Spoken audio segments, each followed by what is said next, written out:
Richard Southern joins us once again. Hey, Richard. Hey, Janella. And you're at the home office. You know, like many workplaces, we've been forced to adapt here. Most people in the newsroom, I'm like one of 3 people here in the newsroom because almost everyone's working from home. But lots of other workplaces have been forced to adapt in a hurry during this pandemic. Yeah, and you got to wondering just how many people exactly are working from home and how many are in the office. There's a big study that came out today from Robert Half, the staffing agency. 66% of people are working from home and have been for a few weeks, Janelle. That's a huge number. Yeah. 21% still going into the office like you and like that great worker we just saw there in that story. 10% plan to transition to working from home. So that's really something that out of nowhere in 2 months, we've got 66% or more people working from home. The question was asked, how satisfied are you with your company's response to the pandemic? And 67% said, oh, I'm very satisfied. Only 6% weren't very satisfied at all. So companies, it seems, Janelle, are really stepping up. They said, in general, how supportive has your manager been? And wow, 74% said very supportive. So, it seems like companies have really stepped up and done what they could. And generally speaking, it seems like, employees are generally pretty satisfied here, Janella. I mean, I guess this pandemic has impacted every single person in one way or another. So it's hard not to be understanding because we're all going through the same things.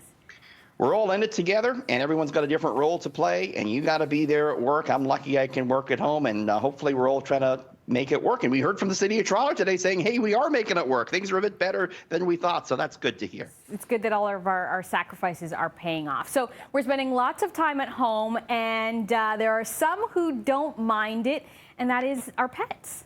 The dogs love it, right? I mean, they got their owners there all the time. They got all these extra walks and everything. However, experts, Janella, say dogs are at risk of separation anxiety once the lockdown ends. Oh.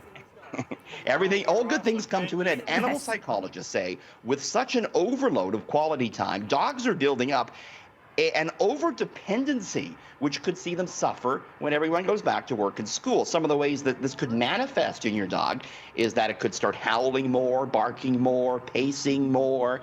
Experts suggest introducing short separation breaks where maybe you kind of put the dog in the other room for like 20 minutes or something once or twice a day.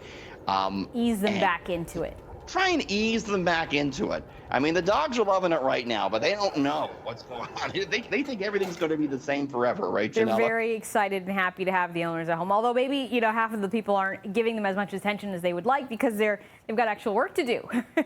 That's true. The dogs are like, why are you on that computer the whole time? I mean, come on. I'm over here. I saw a joke on Facebook that was like, the dogs are loving this work from home thing. The cats, not so much. They're waiting. They want to know when we're going to go back. Yes, well, like, is this over yet with John Tory? Can we go back to work yet? Come on. I'm looking for my alone time. Okay, thanks so much, Richard. We'll see you tomorrow. See you tomorrow.